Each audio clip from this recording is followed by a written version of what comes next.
Hello, Excellence family. Welcome to Title Tuesday. For all those who don't know who we are, we have a lot of new agents that joined. I'm Danny Barnes, Director of Agent Relations, and I am with Paul Sardone, attorney with Excellence Title. How you doing, Paul? Good. How you doing, Danny?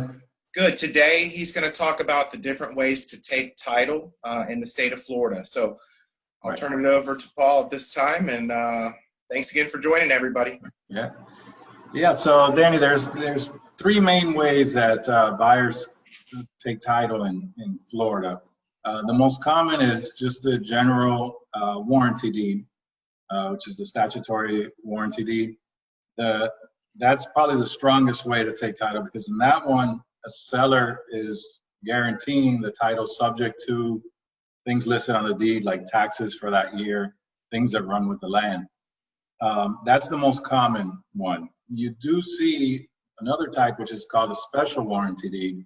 So if you're representing a buyer and the seller on the contract says we're giving title by special warranty deed, that's common in situations with house flippers or people that never resided in the property, or maybe somebody who bought it in a foreclosure auction that never resided in the property. So they're asserting the title is good from the day that they got it forward, but they're not guaranteeing that there's no liens from before.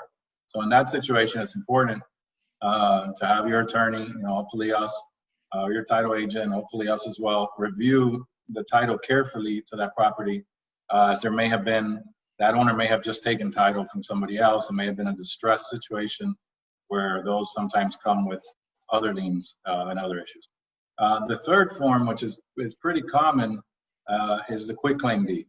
Okay, so the quitclaim deed, it just gives, if I quitclaim deed a property to you, Danny, I could quitclaim you a mansion in Coral Gables right now, but that doesn't mean that I'm giving you whatever rights I have to it. I wish I could give it to you. I'm giving you whatever rights I have, which is nothing. So the quitclaim deed is the one you got to be careful with. It's a big red flag in a transaction, and definitely need to carefully review the title if a seller is giving title by quitclaim deed. Quitclaim deeds are also commonly used to transfer property between family, maybe to transfer property over from an individual to the LLC that they own, or vice versa. The one thing I advise, because I get a lot of calls for people saying, hey, I want to do a quitclaim deed. I want to add my daughter to title, I want to add my son, I want to add whoever it is that you adding somebody to the title also adds all their liabilities and all their problems. So I tell a lot of my clients, you want to add your son who's 15 years old, because you're planning to keep the property for a long time and you want it to be his one day. Well, that son still has a lot of life to live, a lot of go to college, hopefully high school. Anything that happens, if your son gets sued, your son gets in a car accident, God forbid, your son, or daughter, or anything happens, and somebody sues them, now they have an asset they can attach to your property. Wow. So it's usually not the wisest thing to do in that situation with young kids. And also, people want to have a baby and they want to add them to the title in case there's other ways to do it through estate planning. But if you add a minor to the title by quitclaim deed and you go to sell that property, you're going to need a court-appointed guardian for that person, because they can't until they're 18. So it creates more legal work, more complications on it. So those are the basic ones. The big one is the quitclaim deed, Danny. I mean, I think people, I see it all the time, they're just transferring and here, add this person and do this. And a lot of mistakes are made on quitclaim deeds because usually they're not done with attorneys. They're done, people find it online, will record it. And the other thing is, there are doc stamps that are doing a quitclaim deed. If you owe money on your home and you want to add your girlfriend, your fiance, or your boyfriend, the title with you, you have to pay doc stamps to add them. People don't do that. And then the Department of Revenue comes back and audits it, and then they get hit with fines plus the original doc stamp. So that's just one thing to look out for. One thing, in the standard contract, do they talk about all the different types? The standard contract marks in the title section, it says seller will give title by and there's statutory warranty deed, which is the typical one, and if left blank, that's the one. Or then it also says special warranty deed, and then there's a part for other. So if if they write it in other than, and they write in a quitclaim deed, then it doesn't mean you can't do the deal. It just means there's an extra level of care that needs to be taken to make sure, like, why are they doing this? Why is it, they may be trying to get something passed. A lot of times it's when there's investors that buy property and maybe there's violations or liens, county, city liens. I know the only time that we have to pick an option is when we're doing vacant land.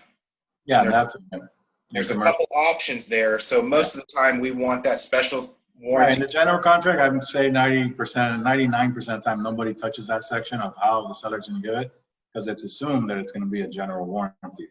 But sometimes I have run across a situation where it is completed, how they're going to give title, and agents call me and they say, "What does this mean?"